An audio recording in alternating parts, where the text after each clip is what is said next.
सोचिए अगर आप अपने मेहनत की कमाई को म्यूचुअल फंड में इन्वेस्ट कर रहे हैं और आपको इन्वेस्टमेंट करने के बाद कुछ समय के बाद ये देखने को मिला कि नुकसान काफ़ी ज़्यादा है। क्या ये एक सपना है? ये डरावना सच।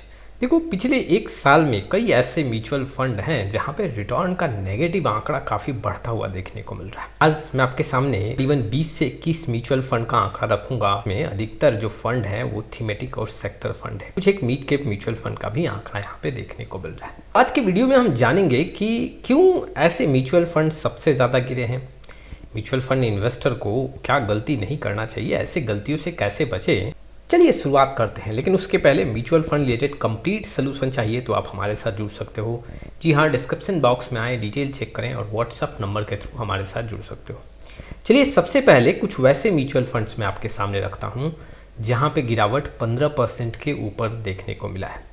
इट मीन्स कि पिछले एक साल में 15% का नेगेटिव रिटर्न ऐसे म्यूचुअल फंड में देखने को मिल रहा है। आपके सामने करीबन 10 से 11 ऐसे म्यूचुअल फंड हैं जहाँ पे नेगेटिव रिटर्न का आंकड़ा करीबन यहाँ पे 15 से लेके 18% तक देखने को मिल रहा है। जैसे क्वांट मैन्युफैक्चरिंग फंड की बात करूँ, पिछले एक साल में करीबन 17 से 18% का नुकसान देखने को मिल रहा है। क्वांट पीएसयू फंड की बात करूँ तो यहाँ भी 17 से 18% का नेगेटिव रिटर्न है। ICICI Pru Nifty 200 momentum 30 index fund में भी 16 से 17% का नुकसान है। एचडीएफसी निफ्टी 200 मोमेंटम 30 इंडेक्स में भी 16 से 17, बंधन निफ्टी 200 मोमेंटम 30 इंडेक्स फंड भी 16 से 17% का नुकसान दे रहा है। Motilal Oswal Nifty 200 momentum 30 index fund, Samco flexi cap fund, UTI Nifty 200 momentum 30 index fund, Kotak Nifty 200 momentum 30 index fund, Tata Nifty reality index fund and बंधन निफ्टी अल्फा 50 इंडेक्स फंड जो है इसमें आपको 15 से लेके 18% का नुकसान देखने को मिल रहा है। अब कुछ ऐसे म्यूचुअल फंड जिसमें नुकसान 15 से कम देखने को मिला है और 12% से ज़्यादा का नुकसान ऐसे म्यूचुअल फंड में देखने को मिल रहा है। जैसे कि HDFC Nifty reality index fund 14% के ऊपर का नुकसान है। क्वांट कंजम्पशन फंड में भी करीबन 14 से 15, क्वांट बिजनेस साइकिल फंड में 14 से 15, क्वांट मल्टी कैप फंड में 14% के ऊपर का नुकसान, टाटा इंफ्रास्ट्रक्चर फंड में 13% के ऊपर नुकसान, Samco special opportunity fund, quant ESG integration strategy fund, quant take fund, quant mid cap और क्वांट इंफ्रास्ट्रक्चर फंड में यहाँ पे नुकसान का आंकड़ा काफ़ी बढ़ता हुआ देखने को मिल रहा है। पिछले एक साल का ये नेगेटिव रिटर्न है। देखो, इन्वेस्टर को मैं बता दूं कि अगर आप देखोगे तो इसमें जो अधिकतर फंड हैं वो क्वांट म्यूचुअल फंड हाउस के हैं। यहाँ पे अगर आप देखोगे तो करीबन 7 ऐसे म्यूचुअल फंड हैं जो क्वांट म्यूचुअल फंड हाउस से हैं और टोटल अगर मैं देखूँ यहाँ पे 20 से 21 फंड का पूरा आंकड़ा देखूँ तो करीबन 9 से 10 ऐसे फंड हैं जो क्वांट म्यूचुअल फंड हाउस से देखने को मिल रहे हैं, जिसमें नुकसान का फिगर काफ़ी बड़ा यहाँ पे देखने को मिल रहा है। और लगातार अगर आप देखोगे तो इसमें प्रेशर अभी भी बना हुआ है। ऐसा नहीं कि यहाँ पे रिकवरी हो रहा है। यहाँ पे जितने भी फंड्स रखे हैं उसमें अगर आप नुकसान का आंकड़ा देखोगे तो 12% से लेके 18% तक का नुकसान पिछले एक साल में देखने को मिला है। अब इसमें से ज़्यादातर जो फंड है वो मैन्युफैक्चरिंग फंड है, सेक्टर पीएसयू फंड है, थीमेटिक्स फंड है। देखोगे तो इसमें क्या होता है कि जब ऐसे सेक्टर में ट्रेंड देखने को मिलता है, ऐसे थीम में ट्रेंड होता है तो पैसा खूब बनता है, लेकिन जैसे ही ट्रेंड गायब होता है एग्जैक्टली गिरावट काफ़ी ज़्यादा देखने को मिलता है।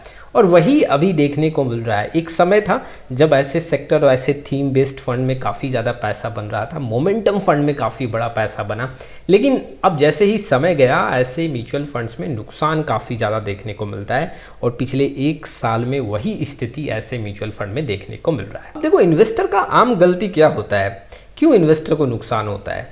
देखो, इन्वेस्टर सबसे पहले क्या गलती करते हैं कि म्यूचुअल फंड का पास्ट परफॉर्मेंस का पूरा आंकड़ा देख के फ्यूचर का गारंटी ले लेते हैं। देखो, किसी भी म्यूचुअल फंड का जो भी पास्ट परफॉर्मेंस का आंकड़ा है उससे फ्यूचर का गारंटी आपको नहीं लेना चाहिए कि पिछले 5 साल में अगर 20% का रिटर्न दे रहा है तो आने वाले अगले साल में 20% का भी रिटर्न देगा, ऐसा पॉसिबिलिटी नहीं है और इन्वेस्टर यही गलती करते हैं। अब जो थीमेटिक्स फंड्स हैं, जो सेक्टर फंड्स हैं, काफ़ी ऊपर की ओर मूवमेंट करते हैं तो 30% 40% का रिटर्न दे देते हैं। अब इन्वेस्टर चमक धमक में फंस जाते हैं कि अच्छा इतना अच्छा रिटर्न है, चलो इसी में पैसा लगाओ, और ऊपर से गलती क्या करते हैं, देखो वहाँ पे वो अपना पूरा बजट का 100% पैसा लगा देता है। 30-40% पिछले साल बना है, यहाँ पे 20% 25% भी बन गया तो बहुत पैसा है।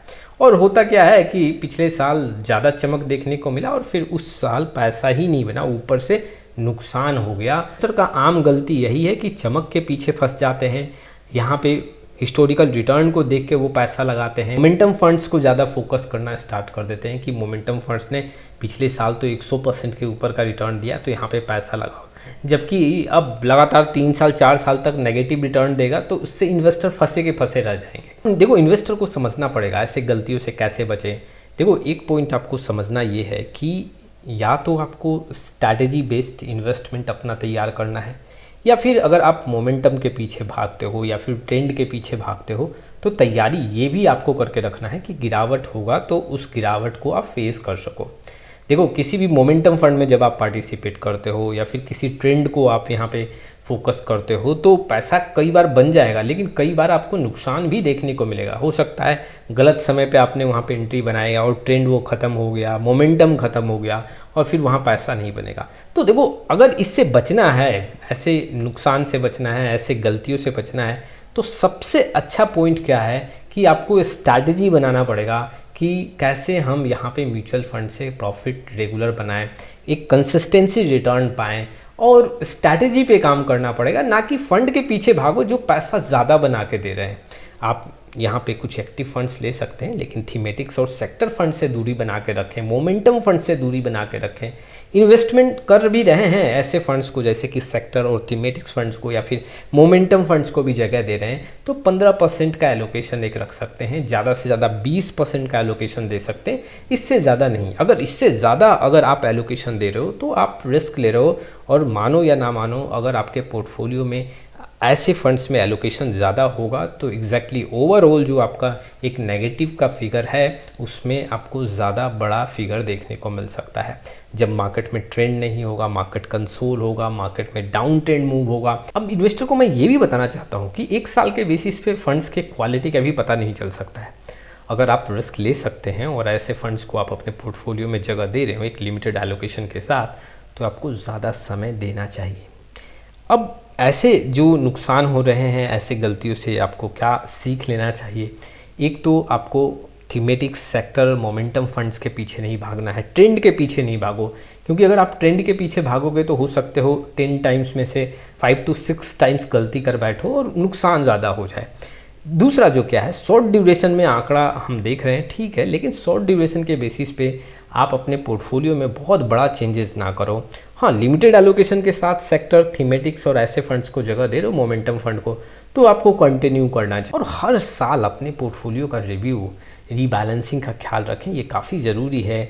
मार्केट में कई ऐसे उठापटक होते हैं जिसके बेसिस पे आपके पोर्टफोलियो में जो रिस्क का एक फिगर है वो ऊपर नीचे होता रहता है और उसको मैनेज करना काफ़ी ज़रूरी है। तो ये कुछ इन्फॉर्मेशंस थे जो इन्वेस्टर के लिए काफ़ी इंपॉर्टेंट थे। आपका क्या राय है इस वीडियो को लेके कमेंट बॉक्स में ज़रूर आए। फिर मिलेंगे एक नए वीडियो के साथ, तब तक के लिए जय हिंद, जय भारत।